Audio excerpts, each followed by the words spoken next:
Stand and help me welcome Travis Green, everybody.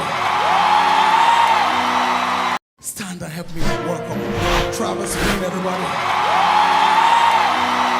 Stand and help me welcome. C'est une histoire de grâce. Un homme dans une ville appelée Césarée, il s'appelait Corneille, il était romain. La Bible dit qu'un jour, cet homme était en train de prier. Et un ange va lui apparaître.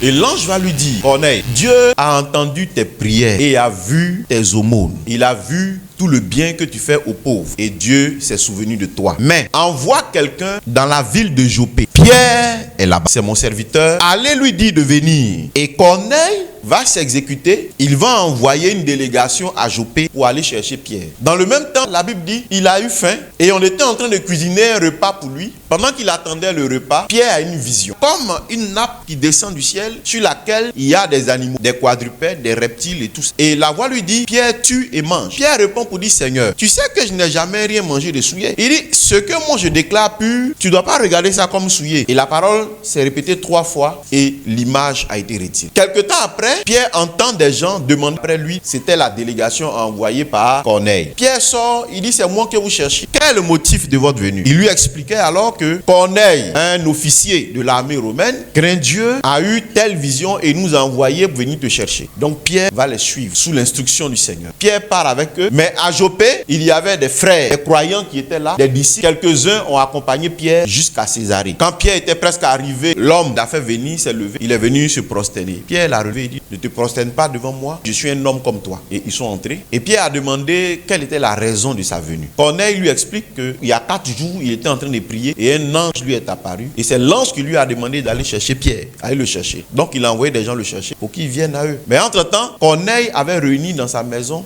sa famille, ses amis, ses voisins et tous étaient là. Les gens qui lui étaient proches étaient là. Il dit, bon, nous, on veut entendre ce que Dieu a à nous dire au travers de toi. Alors Pierre comprend la vision qu'il avait eue quand il était à Jopé. Et c'est là qu'il déclare, Dieu ne fait acception de personne. Mais si quelqu'un le craint, croit en lui fait confiance, cette personne lui est agréable. Quelle que soit la nation. Corneille n'est pas un juif. Les juifs pensaient que le salut était destiné à eux seuls. Il leur était interdit d'être ami à un étranger, d'entrer même dans sa maison. Alors Pierre comprend qu'il doit leur présenter Jésus. Et la Bible dit que pendant que Pierre parlait, le Saint-Esprit est descendu sur tous ceux qui étaient dans la maison. Et alors Pierre a dit, mais si des gens que nous pensions qu'ils n'avaient pas droit à cette grâce qui est arrivée chez nous, si Dieu les a connectés à la grâce, qui sommes-nous pour leur refuser l'eau du baptême? Donc Pierre a demandé à aller baptiser tous ces gens. Et ils ont été baptisés. Or la Bible dit, si quelqu'un croit et est baptisé, sera sauvé. Corneille était un serviteur de Dieu. Corneille craignait Dieu. Corneille était un homme de foi. Mais il lui manquait quelque chose. Jésus-Christ ne lui avait pas été encore présenté. Or, en dehors de Jésus-Christ, il n'y a pas de salut. Il est peut-être pieux, il fait de bonnes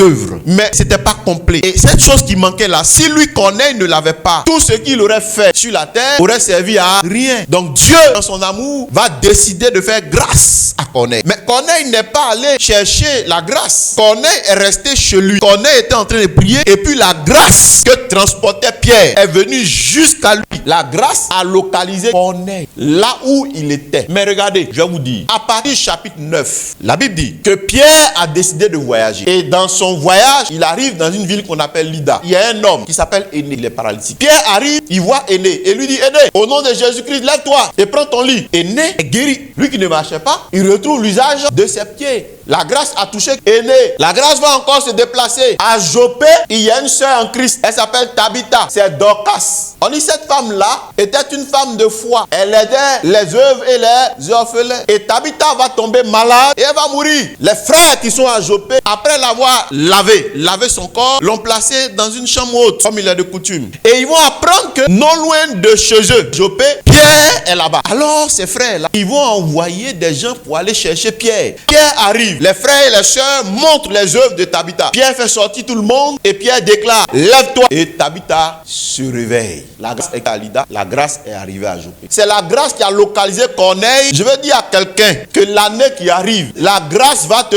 localiser. Amen. La grâce a quitté Lydda, Jopé, et est arrivé à Césarée. Vous savez, la grâce suit une chose, c'est ta foi. C'est comme le sucre qui attire les fourmis. Tant qu'il y a le sucre là, les fourmis vont venir. Tant qu'il y a la foi en toi, tant qu'il y a la foi dans ton cœur, tant que tu vis la foi, le miracle va te suivre. Le miracle va te suivre, va te chercher et te localiser. Cette année, la grâce va te localiser. Tout ce que tu as à faire, c'est de croire. Ne craignez pas. Pourquoi vous êtes troublés? Ne soyez pas troublés. Croyez seulement en Dieu. En réalité, c'est parce que les gens ne croient pas. Sinon, Dieu a disposé les choses. Les miracles même se promènent. Mais ils cherchent une seule chose, la foi. C'est la foi qui connecte le miracle. S'il n'y a pas de foi, et c'est pourquoi, frère, les gens doivent comprendre que si je veux être béni de Dieu, je dois forcément composer avec un homme. Je ne peux pas sauter l'homme que Dieu établit devant moi ou établit sur moi pour croire que je serai béni si je le méprise. La grâce, Dieu l'a mis sur terre. Et il y a des hommes qui transportent cette grâce. Cette année, 2025, je te dis, la grâce est en train de venir vers toi.